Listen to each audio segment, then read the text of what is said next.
Hi, I'm Irene. I never thought I'd be the type of mother who'd have to fight tooth and nail for my child's safety, especially against family. My 3-year-old son, Ethan, is the light of my life. Curious, stubborn, and independent.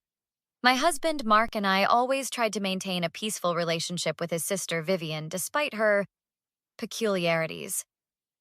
He's just going through a phase, Mark said as we prepared dinner. Viv doesn't understand kids don't always want hugs. I chopped carrots with more force than necessary. Your sister needs to respect his boundaries. Last month, she practically dragged him onto her lap. She's just affectionate, Mark shrugged. That's how our family is.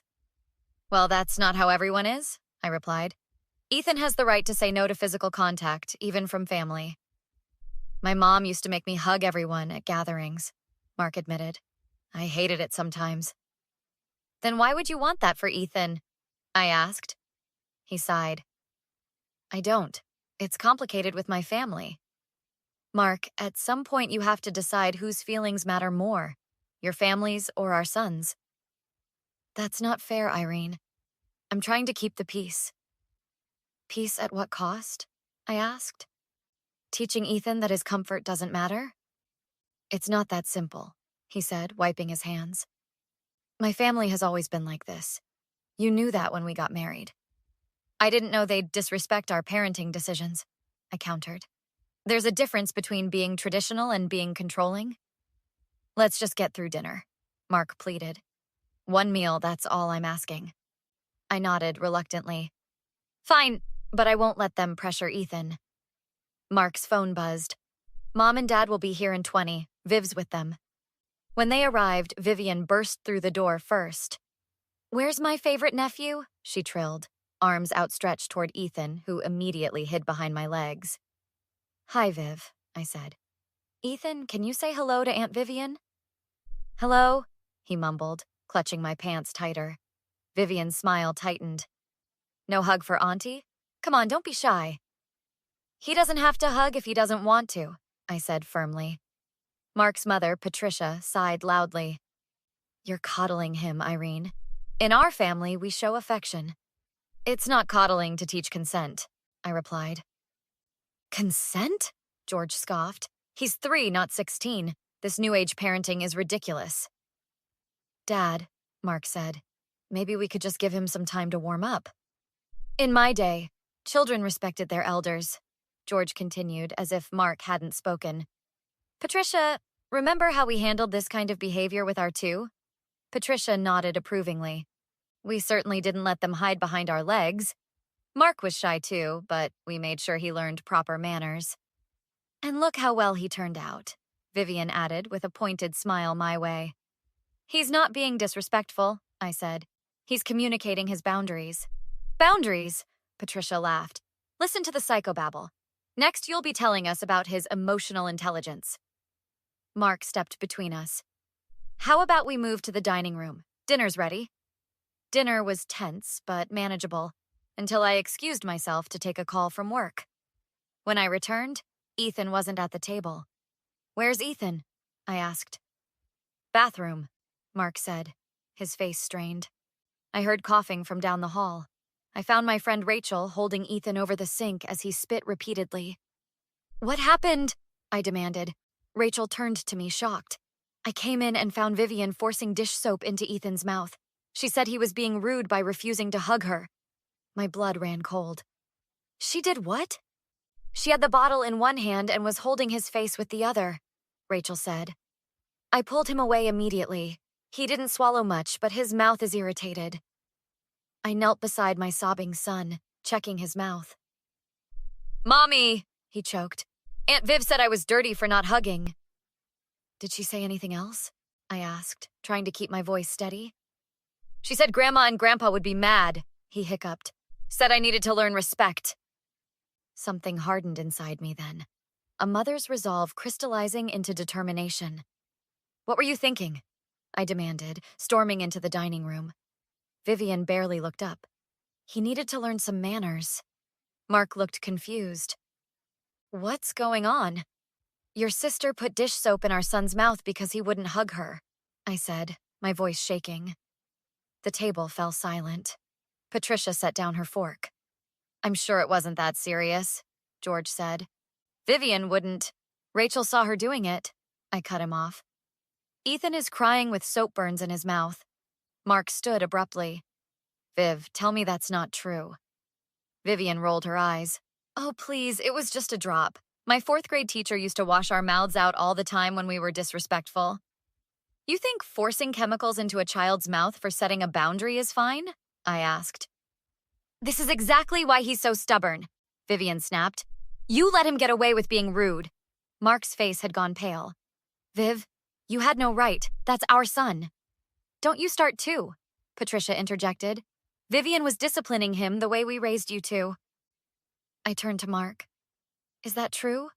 Did your parents wash your mouth out with soap?" He wouldn't meet my eyes. "It was different back then." "Different how?" I pressed. "Was it okay when it happened to you?" "You're putting him on the spot," George said. "This is ridiculous." "No, I want to hear it," I insisted. "Mark, was it okay when they did this to you?" "Mark was sensitive like Ethan," Vivian said dismissively. "Always crying. Dad fixed that quick enough." "Fixed it?" Mark asked. "I was terrified of you all. Is that what you want for Ethan?" "Don't be dramatic," Patricia said. "You were fine. You grew up respecting authority." "I grew up afraid to say no," Mark countered, his voice growing stronger. "I grew up thinking my feelings didn't matter." My friend Diane spoke up. "I'm a pediatric nurse, and what you're describing is child abuse.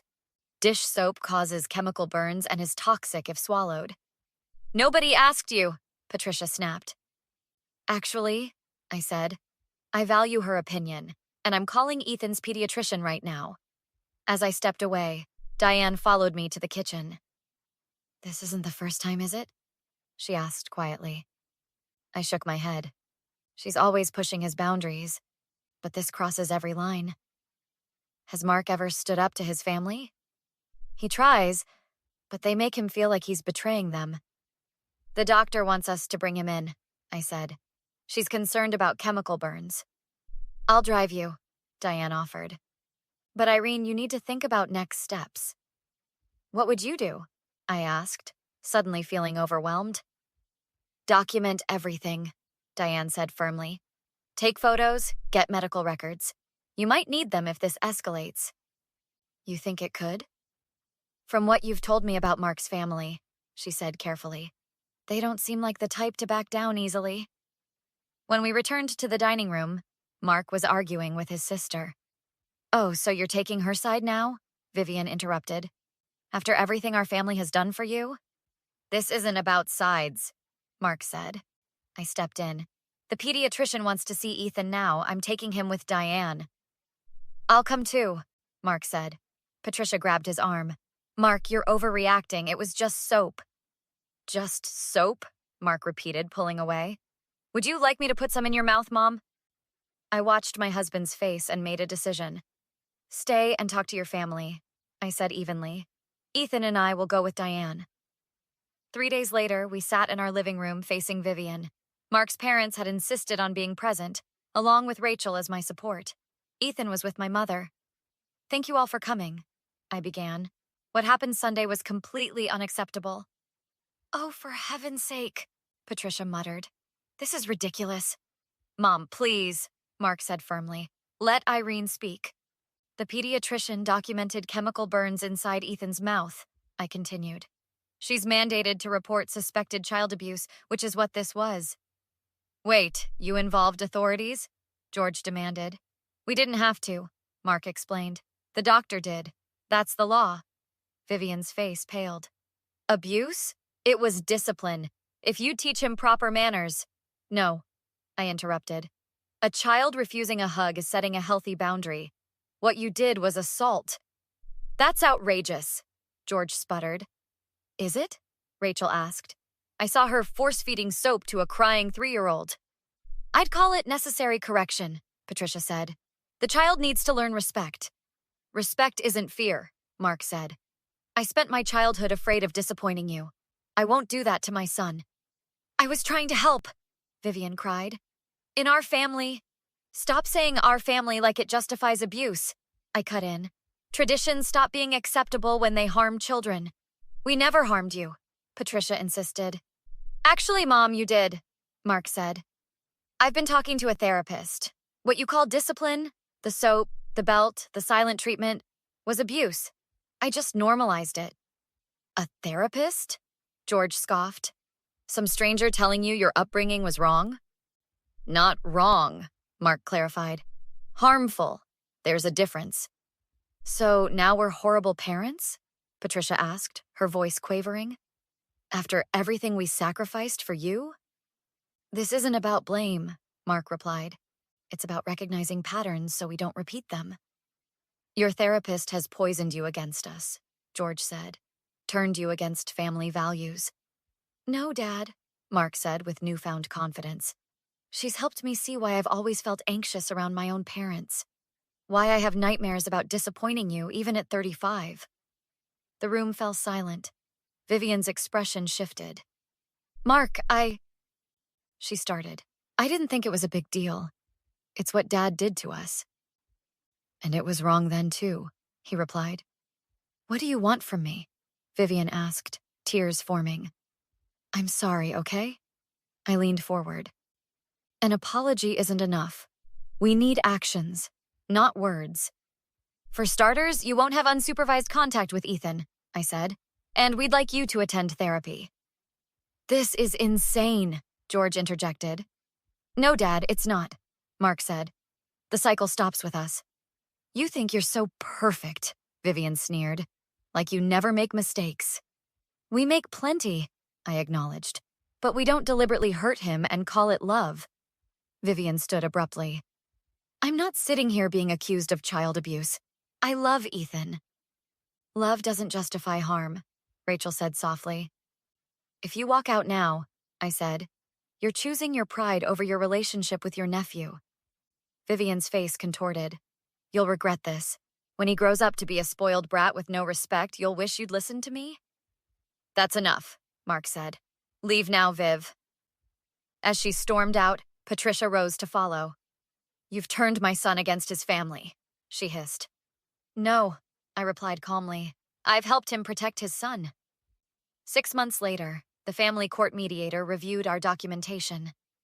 Mrs. Chen, these supervised visitation guidelines seem appropriate, she said, turning to Mark's parents. Mr. and Mrs. Levine, do you understand these conditions? Patricia nodded stiffly. We still think this is unnecessary. The court disagrees, the mediator replied.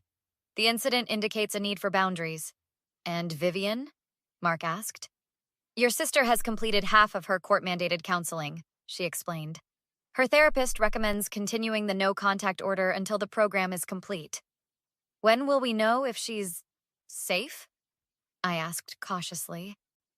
Her therapist will provide regular reports, the mediator explained. It's not about punishment, Mrs. Chen. It's about ensuring everyone develops healthier patterns of interaction. After the session, we met Diane at the park where Ethan played. How did it go? She asked. The court approved our boundaries, Mark said.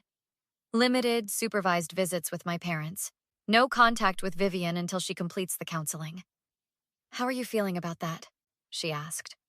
Mark sighed. Sad, relieved, but mostly certain we're doing the right thing.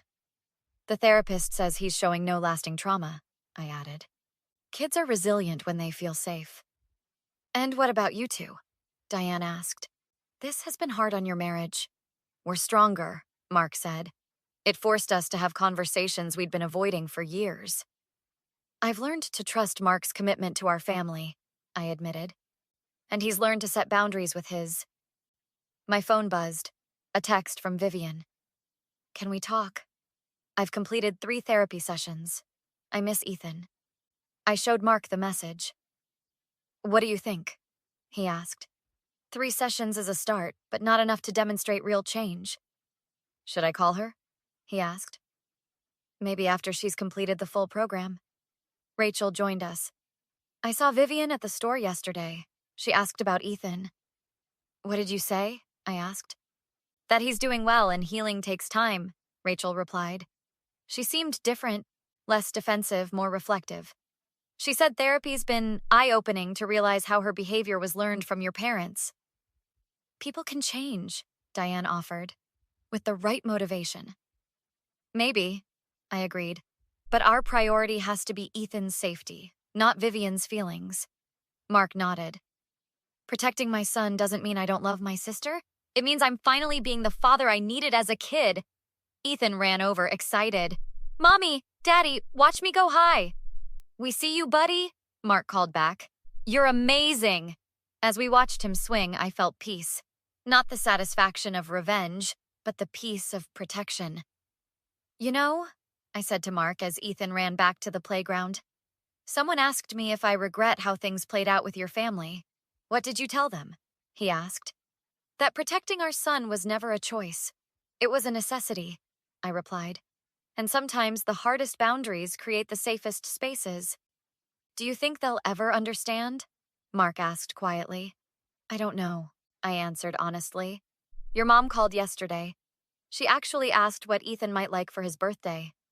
That's progress, I guess, he said, a small smile forming. Baby steps, I agreed. The counselor says your father's still resistant, but he's showing up to the sessions. And Vivian? Her therapist says she's doing the work, really confronting some difficult truths. We're just getting started, Mark said, watching Ethan climb the ladder. But for the first time, I feel like we're building something healthy instead of just reacting to the past. I nodded, watching my son, confident, secure, and safe in the knowledge that his boundaries would be respected.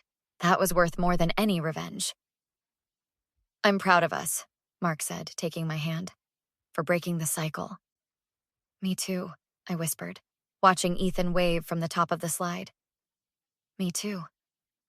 Have you ever had to set difficult boundaries with family to protect someone you love? Sometimes the bravest thing we can do is simply say no more, not out of vengeance, but out of love.